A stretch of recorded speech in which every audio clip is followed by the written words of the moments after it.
a Marcos capítulo 16, por favor. Marcos capítulo 16, es el último capítulo de este breve, pero bonito, intenso evangelio. Algunos dicen, la mayoría de los comentaristas dicen que este fue el primer evangelio que se escribió. Y tengo que decirles algo, por si algún día lo oyen, o por si algún día alguien les dice esto y te puedes quedar con la boca abierta diciendo, pues yo no sabía eso. No, yo les quiero dar siempre toda la información para que si en algún momento algún listillo te dice esto, que no te quedes con la boca abierta. El Evangelio según San Marcos, según la Biblia que tenemos nosotros, el capítulo 16 tiene 20 versículos, ¿sí o no? Ustedes lo pueden comprobar, solamente es cuestión de agachar un poco la mirada y ustedes dicen, pues mira, sí, Marcos 16 tiene del 1 al 20. Empieza relatándonos algo sobre la resurrección, después una serie de apariciones, una a María Magdalena, otra a un par de discípulos, después a todos los discípulos, o por lo menos los que habían quedado, y finalmente la ascensión. En todos los manuscritos del Evangelio según San Marcos, que se conservan hasta el día de hoy, el Evangelio según San Marcos terminaría escrito por Marcos en el versículo 8. Es decir, que el último versículo del Evangelio según San Marcos diría, y ellas se fueron huyendo del sepulcro porque les había tomado temblor y espanto, ni decían nada a nadie porque tenían miedo. Punto. Y ahí termina el Evangelio. Lo que a continuación se relata no fue escrito por el evangelista Marcos, fue escrito por una persona que no se sabe. Es como una especie de conclusión. ¿Por qué Marcos no escribió desde el versículo 9 hasta el 20? Es decir, esos últimos 12 versículos. Bueno, probablemente murió, probablemente, no sé, podríamos ahí hacer todo tipo de especulaciones. Eso no significa de que los siguientes versículos, que justamente los que vamos a ver esta tarde, no sean bíblicos, no sean inspirados, en absoluto. Sino que es obra de otro copista, es obra de otro autor. El estilo, en castellano no se aprecia mucho, pero en el idioma original se aprecia que el estilo, el lenguaje, desde el capítulo 1, verso 1, hasta el versículo que les acabo de comentar, 16:8, es uno, y a partir del versículo 9 hasta el final es como si fuera otra persona el que escribió el resto del Evangelio. Y es que efectivamente fue así, fue otra persona, no Marcos, sino otro escritor el que escribió, repito, desde el versículo 9 hasta el versículo 20. No es algo que cree ningún problema, sino simplemente a modo de información, por si algún día alguien se lo comenta, pues dice, no, si yo la sabía, no me estás descubriendo nada nuevo, ya eso ya lo sabíamos nosotros porque ya lo hemos oído en la iglesia. Muy bien, entonces, si empezamos desde el versículo 9, vamos a encontrar que la primera persona que vio a Cristo resucitado no fue un hombre, no fue un discípulo, no fue un religioso, sino fue una mujer. Como yo siempre he dicho, y es lo que creemos y siempre lo seguiremos creyendo porque es así, en la Biblia no hay casualidades, en la Biblia no hay errores, nada sobra, nada falta, todo tiene una razón de ser. Incluso textos, cosas, historias, parábolas, etcétera, que leas y que no entiendas, bueno, el que no lo entienda no significa de que no sea de Dios. Todo siempre tiene una razón de ser. Colores, animales, números, lugares, nombres, etcétera, etcétera. Todo tiene una razón de ser. ¿Por qué el Señor no decidió cuando resucitó, por ejemplo, aparecérsele a la primera persona que fuera un hombre, digamos Juan, el discípulo amado, la persona que más cerca vivió del Señor? Lo podía haber hecho, ¿sí o no? Pero no lo hizo así. O a Pedro, o a Tomás, o a un grupo de discípulos. ¿Por qué a una mujer? Bueno, en aquellos tiempos y durante muchos siglos, el testimonio de una mujer no tenía ningún valor. Ninguno. Cuando se hacía un juicio, si se llamaban a mujeres como testigos, el testimonio de las mujeres en juicio no tenía ninguna credibilidad. No se aceptaba el testimonio de una mujer. Tal vez por eso el Señor dijo, bueno, eso es lo que ustedes dicen. Esas son vuestras tradiciones. Esas son vuestras costumbres y vuestros prejuicios humanos. Pero yo lo voy a hacer al revés de como ustedes lo harían. Porque muchas veces nos creemos en posesión de la verdad. Y muchas veces creemos que incluso hasta parte de nuestras costumbres y parte de nuestra cultura y la forma como adoramos y la forma como hablamos y la forma como vivimos, todo lo que decimos, hacemos está bien y es correcto. Y eso es lo que creían también los judíos de la época, que el testimonio de una mujer no valía nada, en absoluto. Y precisamente el Señor a quien primeramente se le presenta es a una mujer. Teniendo este dato en cuenta, teniendo esta información en cuenta, ahora ustedes pueden entender, en el versículo 10 dice, yendo ella, lo hizo saber a los que habían estado con él, que estaban tristes y llorando. Esta mujer viene con la buena nueva, la primera persona en la historia de la humanidad que predicó el mensaje de la resurrección de Cristo. No fue un hombre, fue una mujer, fue María Magdalena, que dice el versículo anterior, de la cual el Señor había expulsado 7 demonios. En ninguna parte de los evangelios nos dice la Biblia que María Magdalena, como a veces yo he escuchado, era una prostituta. Eso no dice la Biblia, eso no lo dice. Lo que sí dice la Biblia es que tenía serios, gravísimos problemas de tipo espiritual, concretamente 7 demonios. Y a todos el Señor los expulsó. Luego, cuando esta mujer no solamente es liberada, no solamente cambió su vida antes de la crucifixión, sino que ahora encima lo ve resucitado, sale corriendo porque sabe que sus discípulos lo están pasando mal. Dice aquí el versículo 10 que estaban tristes, evidentemente. No era para estar tirando cohetes, no era para estar saltando de alegría. Habían matado a aquel que ellos habían creído que era el verdadero Mesías. Y según ellos, se equivocaron. Tantos años, tantos milagros, tantas maravillas, tantas cosas que hicieron y viajaron y escucharon y vieron, aparentemente no sirvieron para nada. Se volvieron a equivocar otra vez. Y ahora hay que volver a casa. Ahora hay que recoger velas, amigo. Ahora hay que volver a Galilea, ahora hay que volver otra vez a la pesca, ahora hay que volver marcha atrás. Y cuando lleguen al pueblo en Capernaum o en Tiberiades, como muchos de ellos vivían, muchos se reirán diciendo, ves, lo sabíamos que se habían equivocado, que ese hombre sí tenía un carisma tremendo, pero que no era el verdadero Mesías. Y por eso estaban tristes y llorando, porque para ellos había sido una desilusión haber dejado todo para seguir al maestro y ahora resulta que el maestro está muerto. Pero en medio de este dolor, en medio de esta tristeza, una mujer llega y le dice, no, tranquilos, no pasa nada. Ha resucitado, lo he visto, he estado con él. Pero ahora pueden entender por qué dice que ellos oyeron que vivía, que ella lo había visto, pero dice, no la creyeron. ¿Por qué? Porque ellos tenían en su mente que, por muy verdad que fuera, jamás un judío aceptaría el testimonio de una mujer. Y además, no tenía otro testigo que pudiera corroborar su versión, sino que encima era una sola y encima mujer. Por lo tanto, lo que decía no servía para nada. Seguían en su tristeza, seguían en su desánimo, en su depresión. Y aunque el Señor ya estaba vivo, ellos seguían sufriendo por algo que ya había desaparecido, por un problema que no existía. Pero cuando creemos en una mentira, la mentira nos esclaviza y la mentira nos impide gozarnos en el Señor. El Señor estaba vivo, ya el diablo había sido derrotado, ya había ido a la presencia del Padre, ya se había presentado con sus manos ensangrentadas, ya el precio del pecado estaba comprado, anulado. Pero sin embargo ellos seguían sufriendo por algo que no tenía ningún sentido, seguir sufriendo y seguir llorando.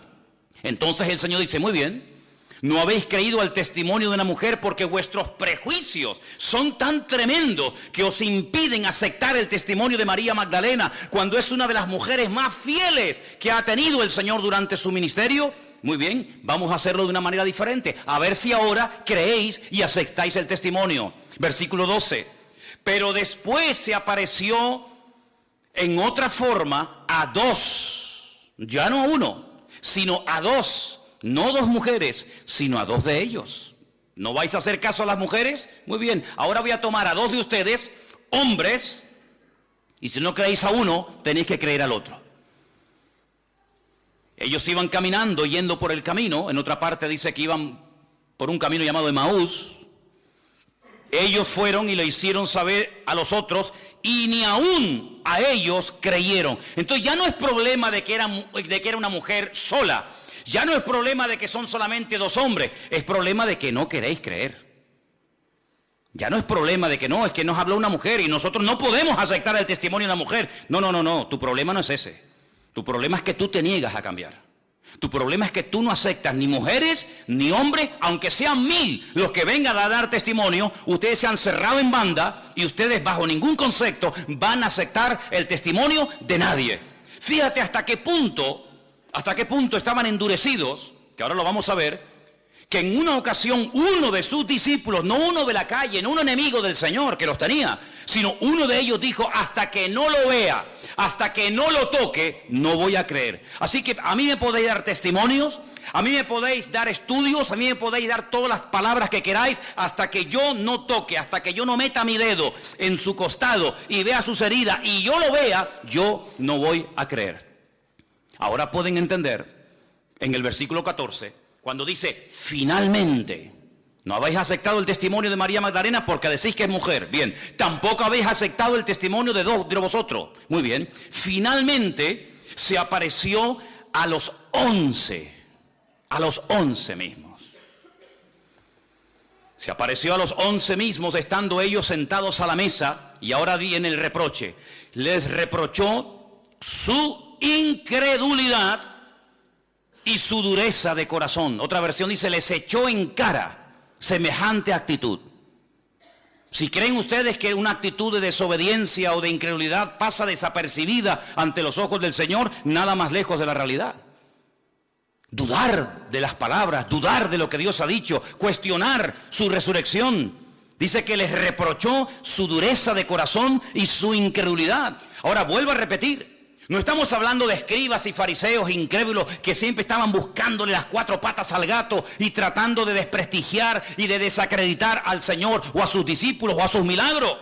Incluso a veces veían milagros y decían: bueno, esto lo hizo el príncipe de las tinieblas, Belcebú.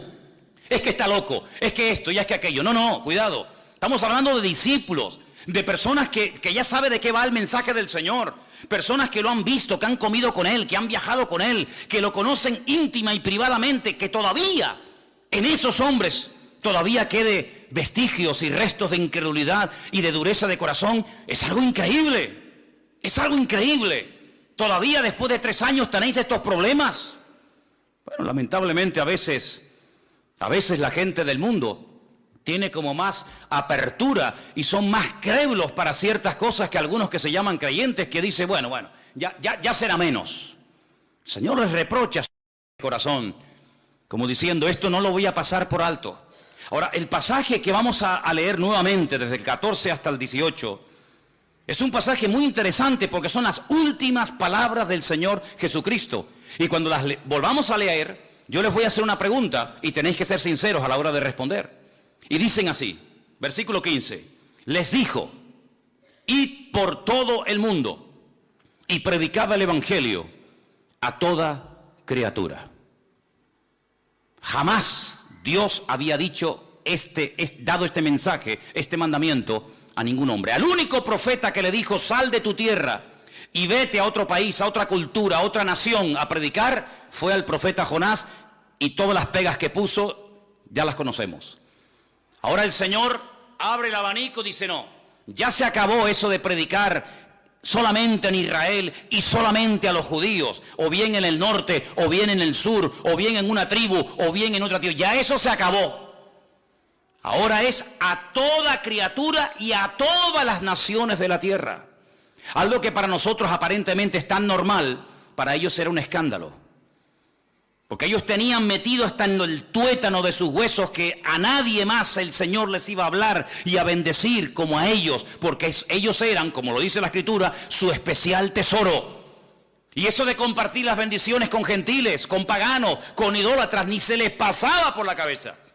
Pero ahora el Señor les dice: tenéis que ir por todas las naciones de la tierra predicando el evangelio. El que creyere y fuere bautizado será salvo, mas el que no creyere será condenado.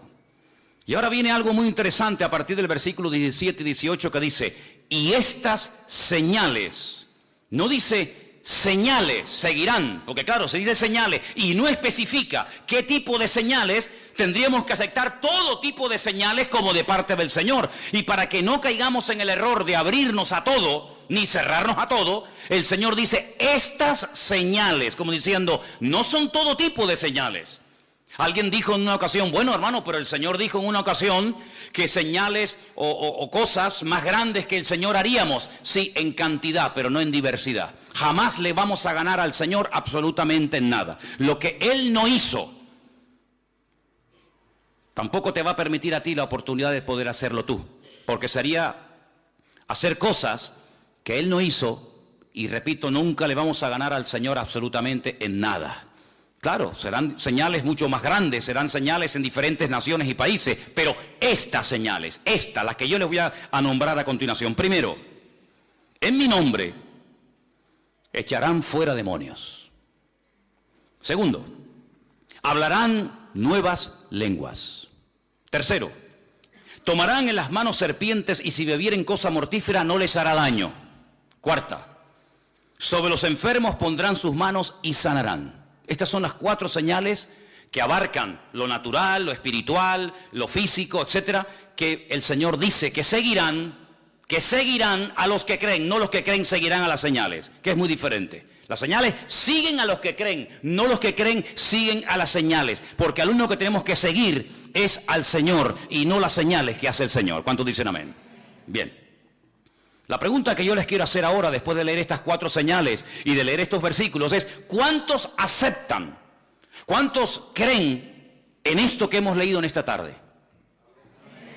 ¿Todo? Si aceptamos todo el pasaje, quiere decir que aceptamos lo que dice cada versículo con cada palabra y con cada cosa que nos dice y en cada una de las señales. ¿Ustedes creen que hoy en día se puede echar fuera demonios? ¿Estáis convencidos de ello? ¿Cuántos has echado tú?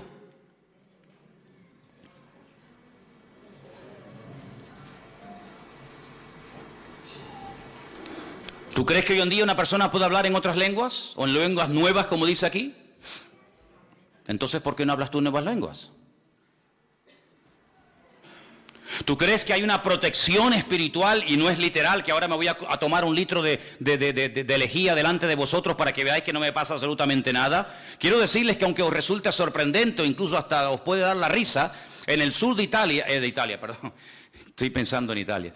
En el sur de los Estados Unidos hay una zona que se llama The Veil of God, que es el cinturón de Dios, que es donde por metro cuadrado hay más iglesias evangélicas de todas las naciones del mundo. Es una detrás de otra, una detrás de otra, una detrás de otra, una detrás de otra. Y en muchas de esas congregaciones, no en todas, en muchas de esas congregaciones hay una reunión, un culto, que es una de las más importantes de la semana y consiste en llevar cajas llenas de serpientes de cascabel. Y las sueltan en la iglesia. Y la gente las coge, los niños juegan. Llévale unas cuantitas a los niños de la escuela dominical para que se entretengan. Toma, dale a Lugier una. Claro, lo que no cuentan es que el cementerio que está detrás de la iglesia está lleno de los miembros de la iglesia que han sido picados y muertos por ella, ¿no? No es algo literal, ¿verdad? No es algo literal, pero esto nos habla de que hay una protección sobrenatural. No vamos a entrar a tentar a Dios, pero evidentemente el Señor nos está diciendo que hay una cobertura, hay una protección espiritual. ¿Por qué? Porque nos movemos en el mundo espiritual. El mundo espiritual es tan real como el mundo en el que nosotros vivimos y cotidianamente nos movemos en él.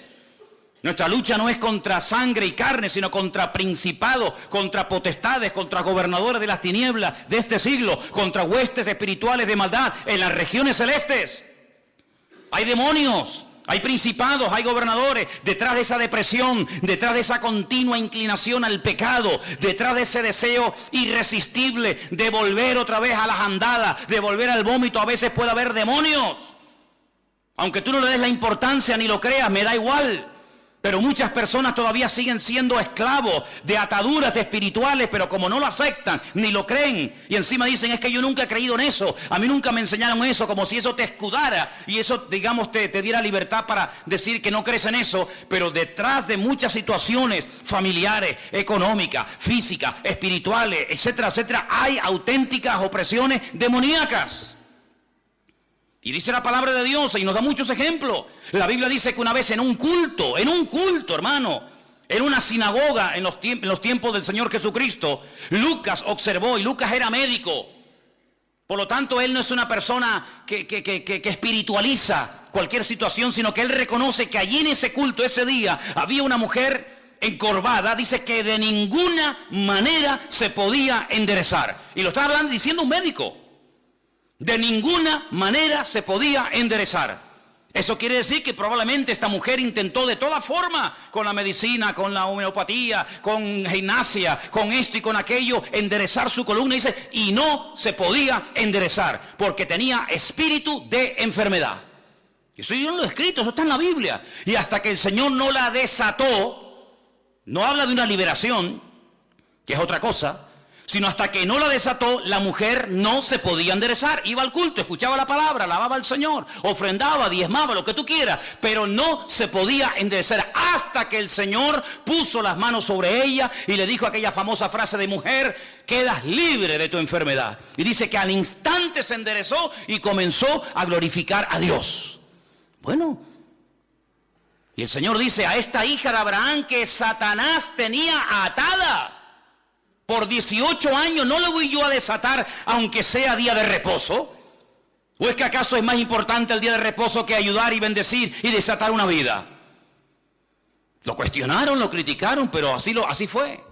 Entonces te das cuenta de que hay personas que tienen ataduras espirituales en su vida que a veces ni son conscientes de que las tienen.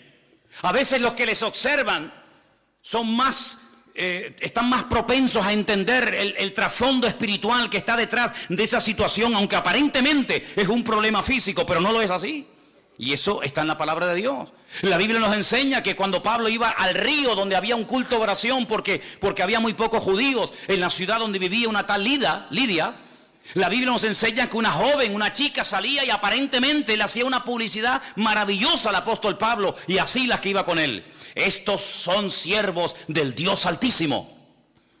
Bueno, ¿qué hay de malo en eso? No, cuidado. La Biblia dice que esto le desagradó a Pablo después de muchos días y dice que se volvió y reprendió al demonio que salió de ella. Y más adelante dice porque tenía espíritu de adivinación. Y automáticamente la chica perdió ese don, esa facultad de poder no profetizar, sino adivinar. Y dice la Biblia que se montó un revuelo en aquella ciudad tremendo, que los metieron en la cárcel y todos conocéis la historia. Luego, no siempre, pero a veces detrás de una enfermedad, detrás de una depresión, detrás de una caída y otra, a veces hay problemas de tipo espiritual. Y a veces hay personas que no son libres porque no aceptan el ser tratados en ese área o porque no creen en ese área. Y así les va, y así están toda la vida con lo mismo. Así que cuando vamos a la palabra del Señor nos encontramos que una de las señales, una de las responsabilidades de los hijos de Dios, de los que creen en su nombre, es libertar a los cautivos por Satanás. ¿Cuántos dicen amén?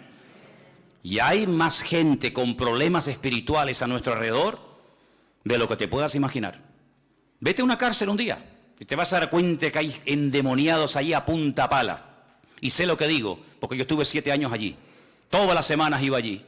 Y teníamos en un comedor una reunión. ¿Y cuántas veces nos llamaron por la megafonía los funcionarios para que fuéramos a una celda a atender a una chica que supuestamente le había dado un ataque epiléptico? Y los funcionarios estaban asustados porque no sabían ni por dónde meterle mano a la criatura aquella. Y llegamos, se le ministraba y fuera en el nombre del Señor libre. Porque esa es una de las señales que seguirán a los que creen en su nombre. Por eso les preguntaba, ¿usted cree en esto? Sí, entonces ¿por qué no se ve esa señal en su vida? Porque para algunos este tema es una teoría y hasta incluso en algunos casos dice, ay, a mí esos temas me dan miedo. Pero sin embargo te pregunto otra cosa y eres un fiera y entiendes de todo. Pero sin embargo lo que deberías de entender y ser algo normal en tu vida, lo ves como algo tan lejano y tan extraño. Incluso he llegado a oír a algunos predicadores y maestros que dicen, bueno, esas señales eran para los tiempos de Cristo. Eran las señales que iban a acompañar para darle credibilidad y para darle valor a los discípulos. Pero cuando todos murieron, Pedro, Jacobo, Juan, Santiago, Tomás, etcétera, etcétera, esas señales se acabaron. ¿Dónde está escrito eso? Por favor, que alguien me diga dónde dice la Biblia que cuando murieron los discípulos, con ellos murió el poder de Dios. Habrán muerto los discípulos, pero Dios no está muerto. Él está vivo y vive por los siglos de los siglos. Amén. ¿Cuántos lo creen? Por lo tanto, es una señal. Pero no solamente esa señal dice que seguirán a los que creen en su nombre, sino dice la Biblia que incluso los que creen en su nombre hablarán nuevas lenguas. Lenguas que no aprendieron en una academia. Y esta evidencia se ve en todo el libro de los Hechos, no una, ni dos, ni tres, varias veces se ve como otra evidencia que hay. Y era algo tan normal en aquellos siglos que hay capítulos enteros en la Biblia. Por ejemplo, Primera de Corintios capítulo 14, donde te habla acerca de cómo moverse y cómo entender y cómo ejecutar este don que Dios le ha dado al pueblo de Dios. Ahí está. Hay una protección sobrenatural sobre los hijos de Dios, sin lugar a dudas. No te quedes duda. Las veces que el diablo habrá querido matarnos, ni nos imaginamos. Cuando lleguemos a la presencia del Señor nos vamos a llevar muchas sorpresas de que aquello que pasó no fue casualidad, sino que era que el enemigo quería destruirnos, incluso en algunos casos desde pequeñito, desde el vientre de nuestra madre. Pero el Señor nos protegió y el Señor siempre estuvo cuidándonos. Y no nos dimos cuenta, pero algún día el Señor nos pondrá la película de nuestra vida y nos vamos a dar cuenta de muchas cosas maravillosas que ocurrieron en el mundo espiritual y que el Señor nos protegió de ellas, incluso hasta de la misma muerte. Y dice aquí que otra de las señales que seguirán a los que creen en su nombre, que pondrían las manos sobre los enfermos y sanarían. ¿Es bíblico hoy en día que se puedan orar por enfermos? Si no es bíblico y no se puede hacer, y esto acabó porque era de la era primera del cristianismo, quiere decir que los pobrecitos que estén enfermos hoy en día, pues que se vayan muriendo uno detrás de otro. Sin embargo, en esta iglesia ya aceptamos como algo normal el que en un culto, como por ejemplo el jueves, 2 personas hayan contado auténticos milagros de cómo el Señor ha obrado en sus vidas, y una hermana, como contaba el jueves, no perdió su vista cuando le decían que iba a ser vaciado su ojo y la cuenca iba a quedar sola. Y también el otro testimonio también del jueves, ¿qué era el de Maxi también, cómo Dios protege. Entonces, nuestro Dios no ha cambiado. ¿Quién ha cambiado entonces? ¿La Biblia? No, sigue siendo la misma. Si Dios no ha cambiado, si la Biblia es la misma, si el Evangelio es el mismo, ¿por qué a veces hay creyentes que no levantan cabeza? Creyentes, acabo de decir, y no me equivoqué. Creyentes, familias de creyentes, que siempre están, cuando no es una cosa, es otra. Cuando no es una duda, es un dolor. Cuando no es un dolor, es una enfermedad. Cuando no es una enfermedad, es una depresión. Y yo digo, no es atractivo el cristianismo que muchos viven. El cristianismo que vivimos nosotros tiene que ser atractivo. La gente tiene que tenernos envidia a nosotros, y no nosotros envidia de ellos. Nuestra vida tiene que ser de tal manera que lo sobrenatural tiene que ser lo normal. ¿Cuántos dicen amén? Lo normal. La paz, el gozo, la bendición. Eso tiene que ser lo normal en la vida de un hijo de Dios. Por eso yo preguntaba, ¿ustedes creen que estas señales siguen en vigor hoy en día? Pero todo empieza, no con las señales, sino con un imperativo. Id por todo el mundo y predicad, ¿qué? El Evangelio. Nunca le dijo el Señor a Isaías, a Moisés, a Abraham o a cualquier personaje de la antigüedad, vayan por todas las naciones predicando. No.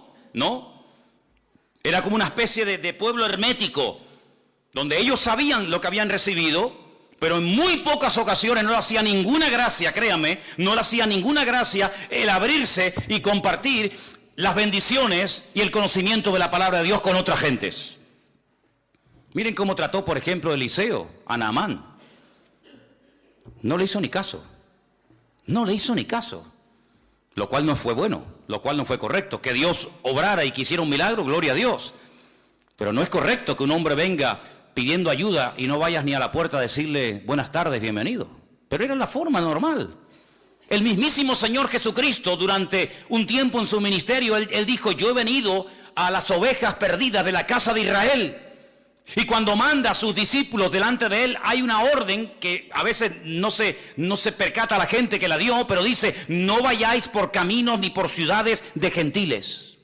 Porque ahora no es el momento de entrar en confrontación con gentiles. Llegará el momento cuando tendréis que ir por todas las naciones, pero ahora yo he venido a algo concreto y específico. Dice, a lo suyo vino y los suyos no le recibieron. Una mujer que no era judía, tenía una hija con problemas de tipo espiritual. Ella sabía que su religión iba a ser inútil la ayuda. Y ella insistía. Y el Señor se le queda mirando y le dice, oye, no está bien que yo coja un pan y se lo dé a un perro. ¿Cómo? ¿Qué le acabas de llamar? ¿Perro?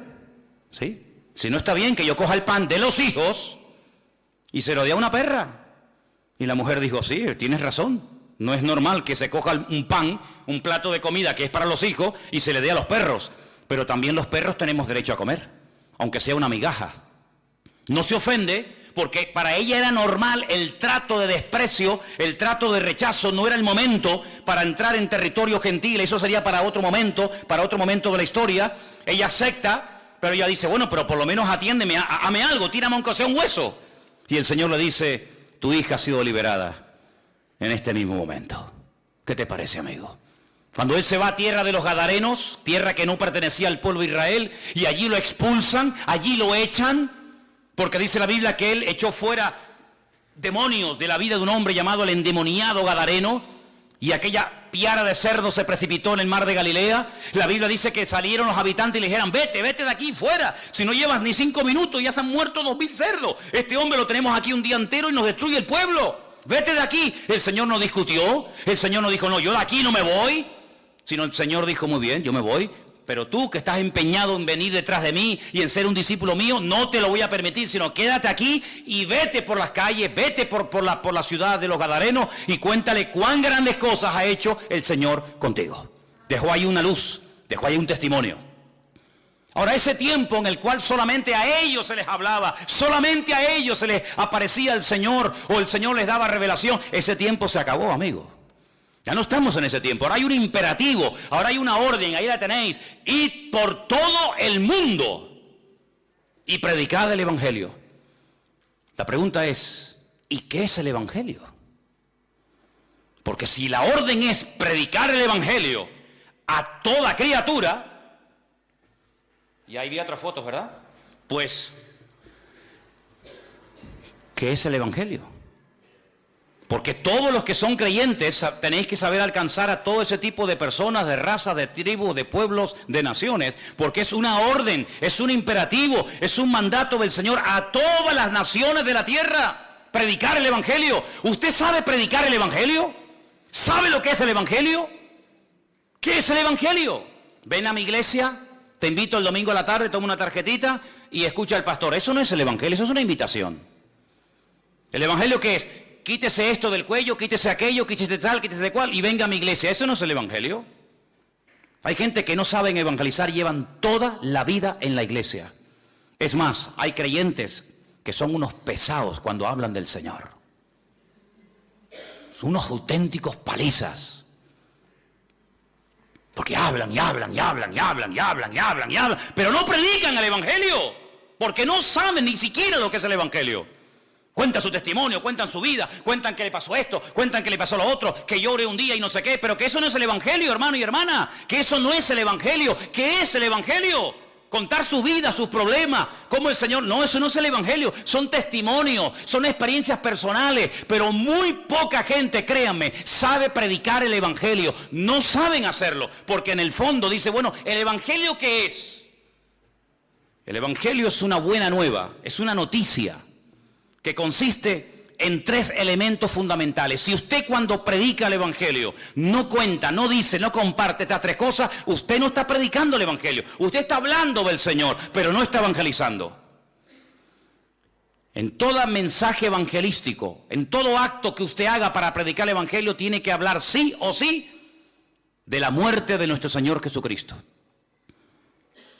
Pero la muerte, ¿por qué? ¿Por qué tuvo que morir Jesús? Si no murió de viejo, no murió de un infarto, sino que murió porque puso su vida voluntariamente para morir. ¿Por qué tuvo que morir? ¿Y por qué de esa manera tan cruel? Por una sencilla razón.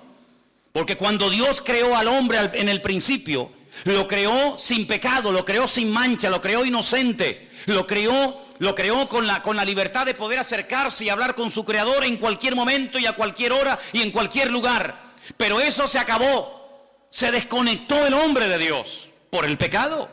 Satanás vino, tentó al hombre, tentó a la mujer. Los dos cayeron, los dos se desconectaron de Dios. Los dos salieron del gobierno, de la protección de Dios.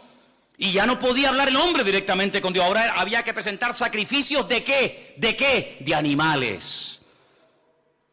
De animales. ¿Qué pinta un animal en mi relación con Dios? Es que cada vez que vayas y mates un animal, y cada vez que veas la sangre de ese animal derramado, número 1, tienes que entender que sin sangre sin derramamiento de sangre no hay remisión de pecados. La única forma de que el pecado se borre es con sangre.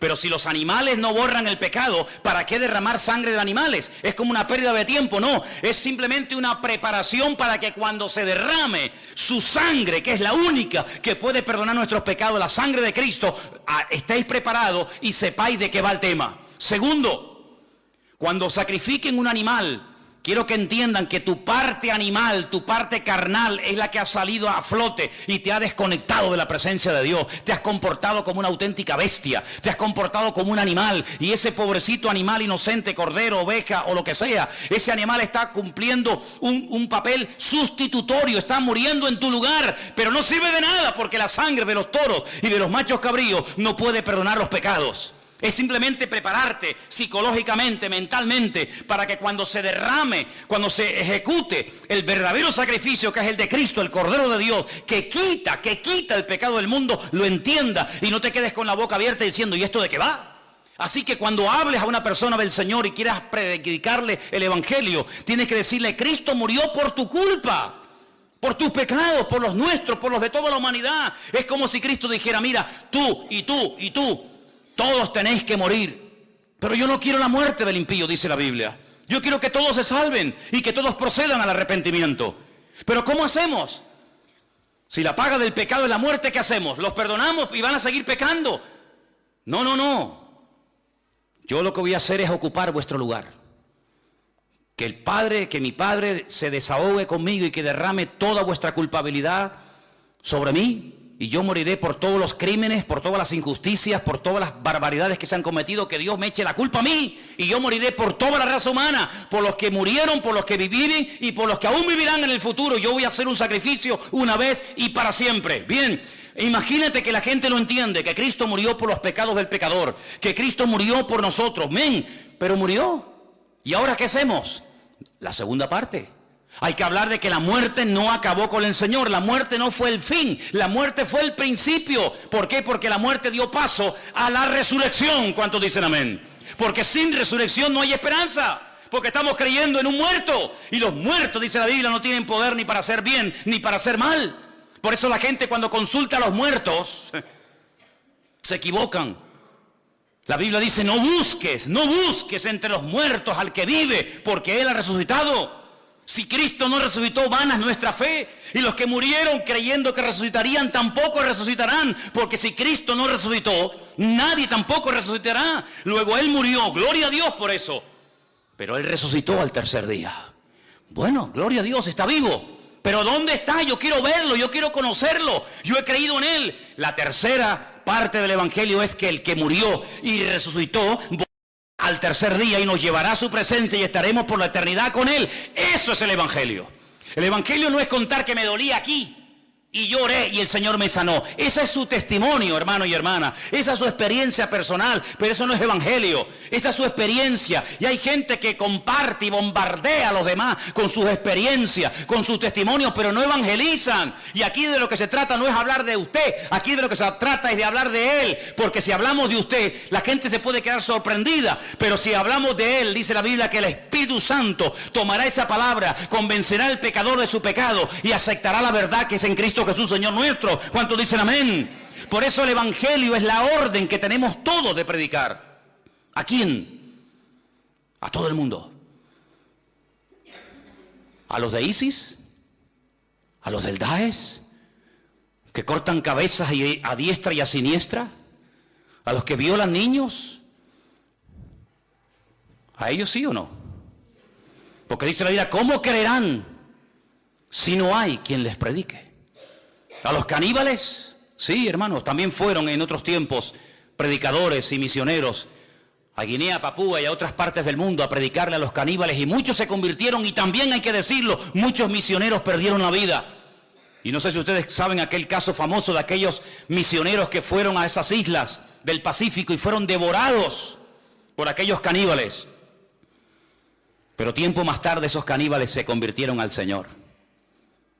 Y los hijos de aquellos que habían sido asesinados volvieron a aquellas islas y bautizaron y se abrazaron con aquellos que se habían comido a sus padres y a sus antepasados. ¿Por qué? Porque el Evangelio tiene un poder transformador de tal manera que puede ser una persona que entendió el Evangelio y aceptó a Cristo. Las cosas viejas pasaron y aquí todo es hecho nuevo. El Evangelio tiene que cambiar nuestra forma de hablar, nuestra forma de pensar, nuestra forma de vivir, en algunos casos también hasta nuestra forma de vestir. El Evangelio es una revolución por dentro y por fuera. ¿Cuántos dicen amén?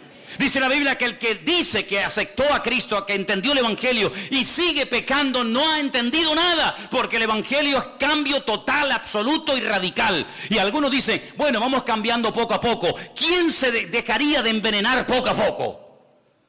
El pecado no se puede dejar poco a poco, porque el pecado tiene un poder tan impresionante de destrucción. Es una atadura tan envolvente que como tú quieras dejar de fumar poco a poco, de drogarte poco a poco, de mentir poco a poco, de dejar de prostituirte poco a poco, jamás serás libre, porque el pecado no se puede dejar poco a poco. Hay que ser radical, pero es que no puedo. Gloria a Dios, ha llegado al punto preciso, amigo.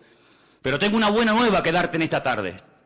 Todo lo puedes en Cristo, que te fortalece. Es decir, si es verdad que dice la Biblia que todo lo puedo en Cristo que me fortalece, si es verdad las promesas del Señor, quiere decir que cuando yo sigo pecando y cayendo en lo mismo, no es porque yo sea una víctima, un pobre desgraciado, que no tengo poder y autoridad, no, sino es porque en el fondo de tu corazón tú no has interiorizado las verdades de aquel que te llamó de las tinieblas a su luz admirable, porque hay libertad total y plena en el nombre del Señor, y no tienes que vivir con temor, y si caigo otra vez, y si peco otra vez, ni se me pasa por la cabeza, porque en Cristo soy una nueva criatura, y Él me fortalece y me ayuda, y no soy ahora la víctima, ahora la víctima es a Él. El diablo me tiene temor a mí, el diablo es el que tiene que huir de mí. ¿Por qué? Porque mayor es el que está en mí que el que viene contra mí. Dale un aplauso al Señor y dile, gloria a Dios, soy vencedor en el nombre de Jesús.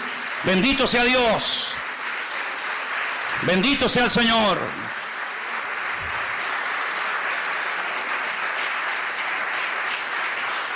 Amplía el radio de acción. Jerusalén, Samaria, Judea y hasta lo último de la tierra. Amplía el radio de acción. Amplía el radio de la audiencia. Ya no solamente a los judíos de Jerusalén, sino ahora es a todas las naciones de la tierra, a los romanos, a los griegos, a los cartagineses, a estos y aquellos. Así que amplía el campo, amplía la audiencia, amplía los requisitos, porque aquí también hay requisitos, ¿eh? En el Antiguo Testamento a nadie se le hablaba de convertirse. ¿Convertirse a qué? En el Antiguo Testamento se hacían prosélitos. ¿Qué es un prosélito? El que se convertía, el que dejaba sus ritos, el que dejaba su idolatría y se hacía judío. ¿Y cómo se hace una persona judía? ¿Cómo si yo quiero ser judío, cómo hago? Te tienes que circuncidar si eres hombre. Tienes que sumergirte en una pileta que se llama mikveh. Tienes que cambiarte el nombre. Y tienes que dejar tu antigua vida y comenzar a creer lo que dice la Torá, lo que dice la ley. Eso es lo que se hacía. Pero ahora cuando vamos al Nuevo Testamento nos encontramos que dice, primeramente ustedes tienen que creer. Y luego tienen que manifestar esa creencia en público. ¿Cómo? Bautizándote.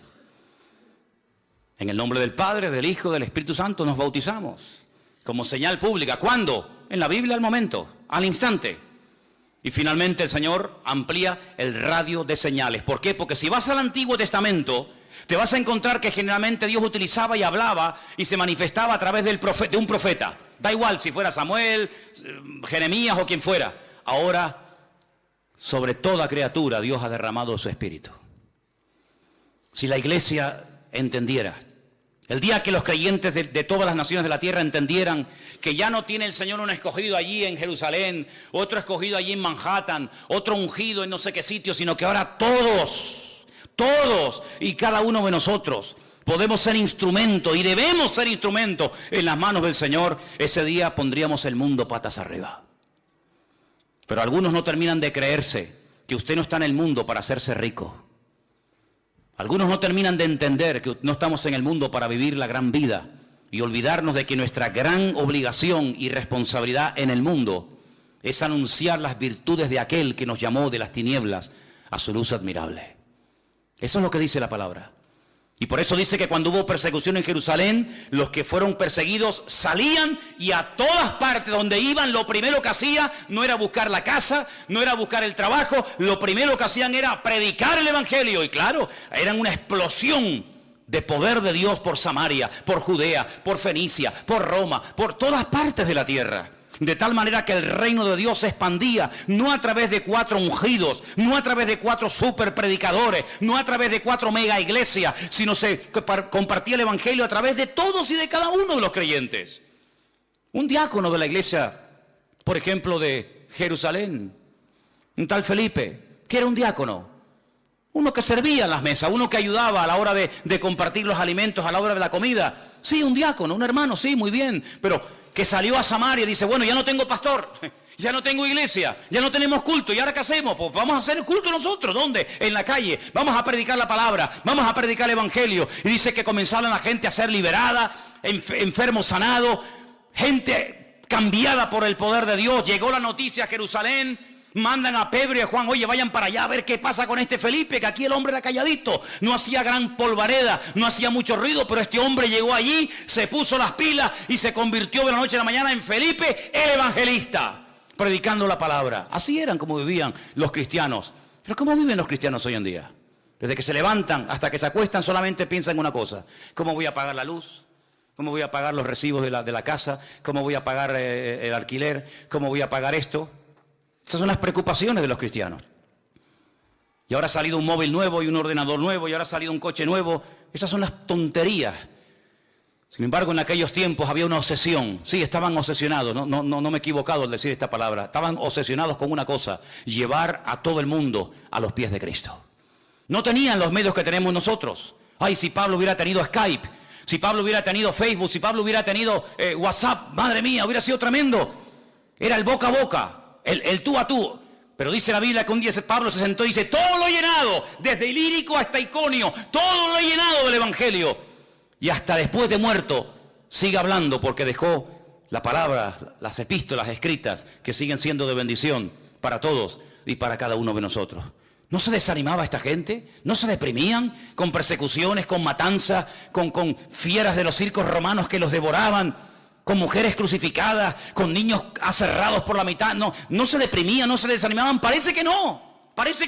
El fuego de Dios se había metido en sus corazones de tal manera que desde que se levantaban hasta que se acostaban era así: a ver a quién le hablo, a ver a quién le hablo, a este, al otro. Pablo lo meten en la cárcel. Uy, peor todavía, ganó a toda la cárcel para Cristo. Dice que allá había un preso llamado Onésimo. Y ahí hay un juego de palabras, porque la palabra Onésimo significa útil. Pero él le escribe una carta y dice, pero tú ¿qué haces aquí? No, es que yo soy un esclavo que me fugué de la casa de mi amo. Ah, entonces tú no eres Onésimo. Tú no eres una persona útil, tú eres un inútil. Tú tienes que volver a la casa de tu amo. ¿Cómo se llama tu amo? Mi amo. Dímelo, no tengas miedo. Mi amo se llama Filemón. Filemón. Pero si yo abrí una iglesia en la casa de Filemón, tú eres esclavo de Filemón. No te preocupes, espérate un momento. Pablo escribe una carta y dice, Filemón, aquí te mando a este que te fue un inútil, pero que ahora te vas a hacer útil, porque yo le he puesto las pilas. Ahora te es útil a ti y a mí. A mí me gustaría quedármelo aquí conmigo porque me viene bien, pero te lo voy a mandar porque tiene que dar la cara y arreglar los platos rotos que ha quebrado, los tiene que arreglar. Te pido por favor que lo recibas como si me recibieras a mí. Yo sé que tú lo vas a recibir porque me vas a hacer caso en todo lo que yo te digo y vas a hacer más de lo que yo te digo. Y una cosa, Filemón, si en algo te defraudó, ponlo a mi cuenta. Si te robó, que seguramente te habrá tenido que robar algo, porque si no, ¿cómo llega hasta Roma? ¿Quién le pagó el pasaje? ¿De qué ha comido? ¿Dónde ha vivido el tipo este? Si algo te robó, ponlo a mi cuenta, pero escúchame una cosa, no te olvides que tú a mí también me debes mucho. Dios te bendiga. Es tremendo, ¿eh? Pablo, que cualquiera le va a pasar la factura a Filemón o a Onésimo. ¿Qué te parece? Dice, y este lo he engendrado en mis prisiones, hasta pariendo en la cárcel para el Señor. No te ofendas por la palabra que te voy a decir ahora, pero ¿cuándo fue la última vez que pariste? Pariste un alma para Cristo. ¿Saben? Hay hermanos que nunca han tenido esta experiencia.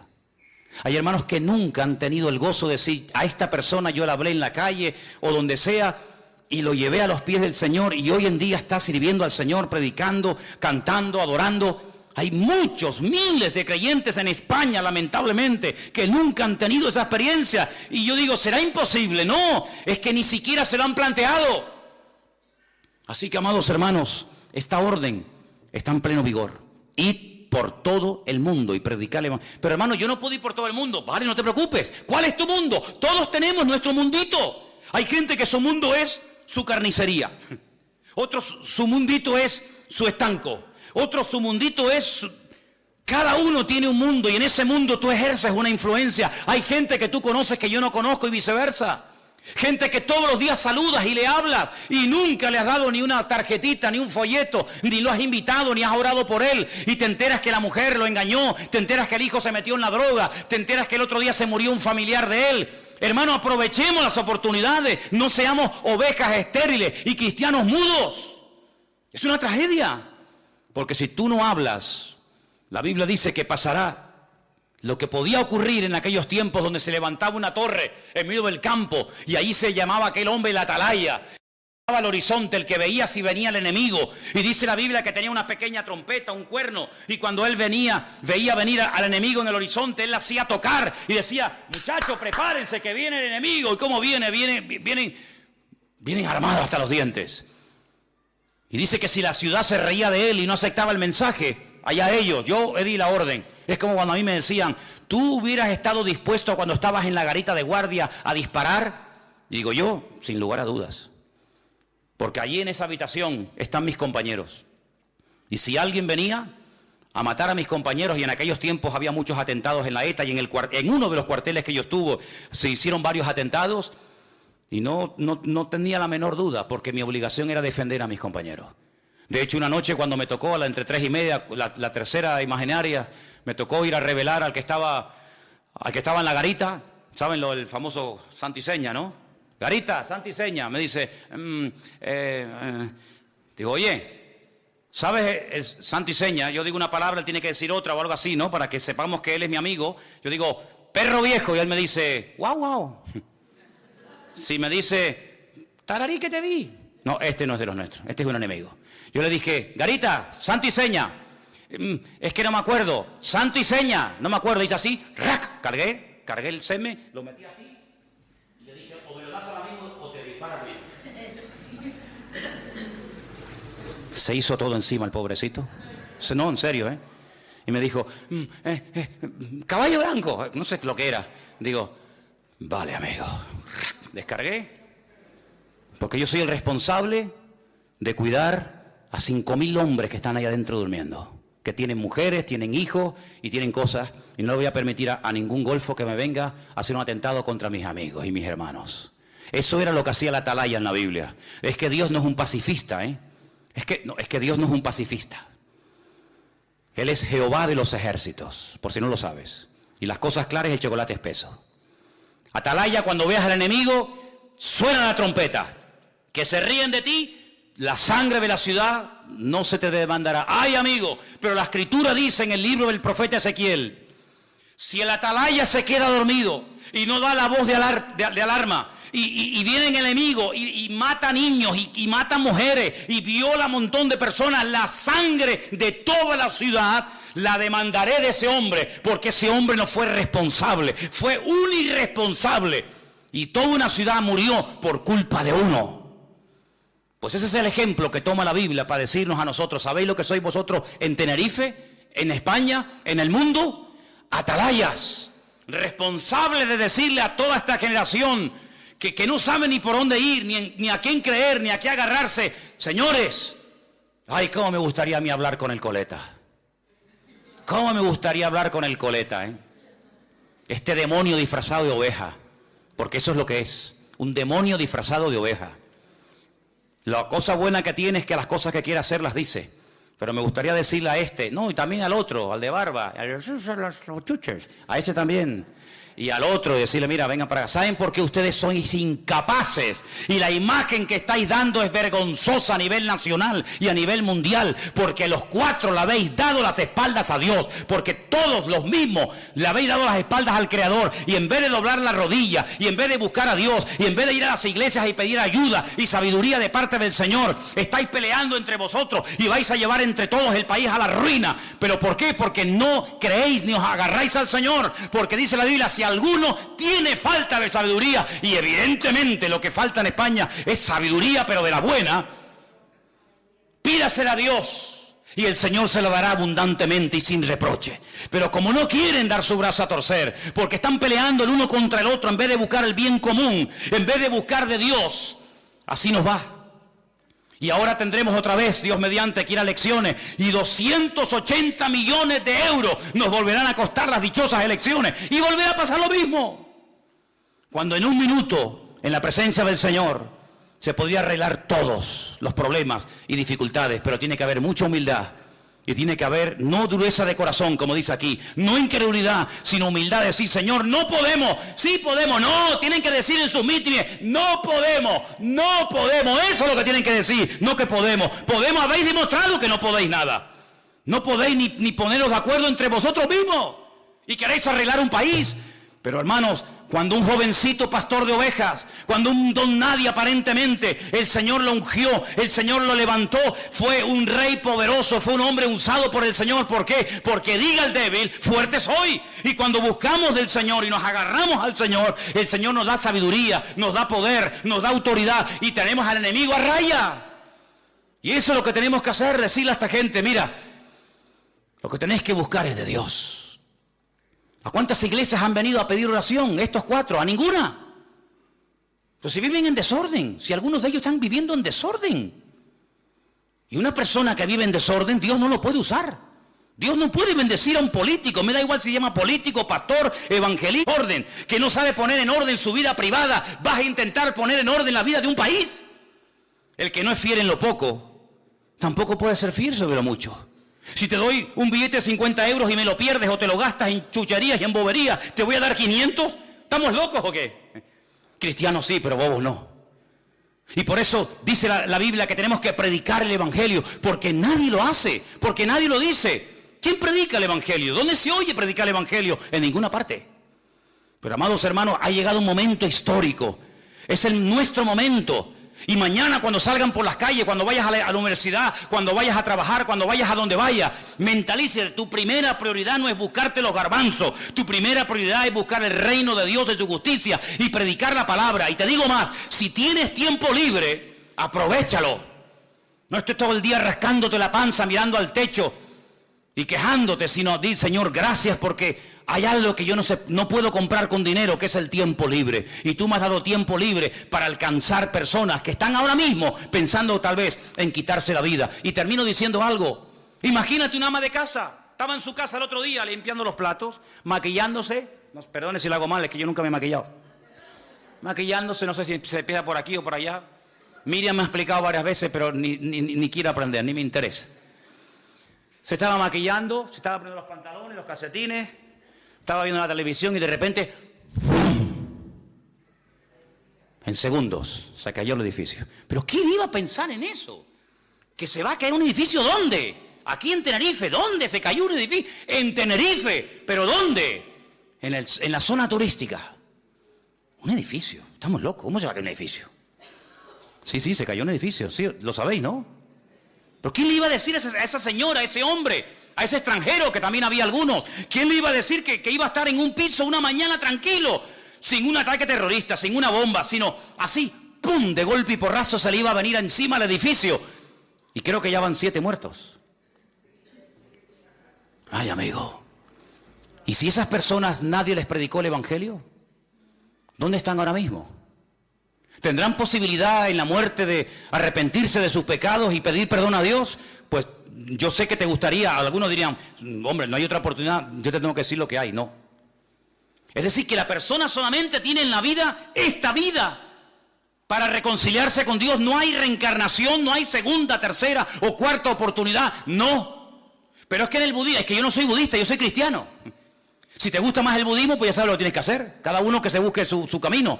Pero la Biblia dice, está establecido por Dios que todos los hombres mueran una sola vez. Y después de esto el juicio. Hebreos 9:27.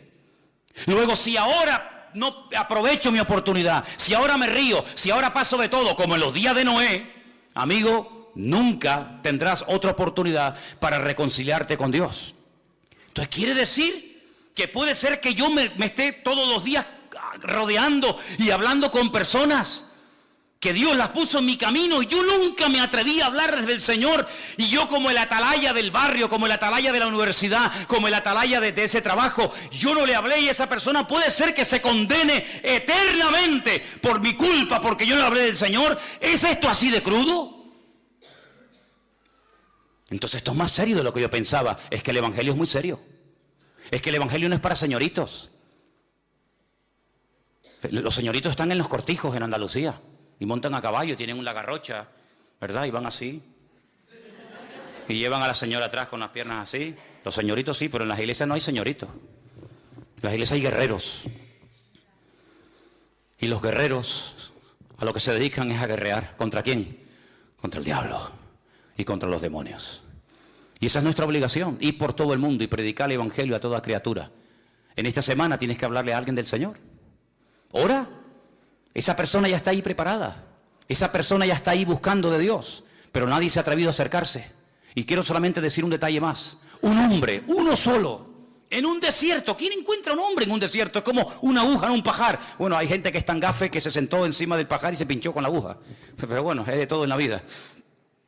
Un hombre en el desierto, solito. Pobrecito, había viajado desde Etiopía hasta Jerusalén. Yo no sé si hablaría hebreo, no tengo ni idea. Pero cuando llega a Jerusalén, dice que va para adorar a Dios. Pero si tú eres etíope, tú eres hombre de color, tú eres eunuco, tú eres gentil, a ti no te van a dejar ni entrar a la puerta, muchacho. Pero igualmente voy a subir porque yo quiero adorar a Dios. Yo no sé cómo hizo, pero seguramente pagando una inmensa cantidad de dinero logró comprar un trocito del pergamino del profeta Isaías. Mira qué bueno, el capítulo 53. Todo el libro no, porque no, pero un trocito. Y cuando volvía leyéndolo. Yo no sé si es porque no entendía muy bien el hebreo o por lo que fuera. Dice que leía y no entendía nada.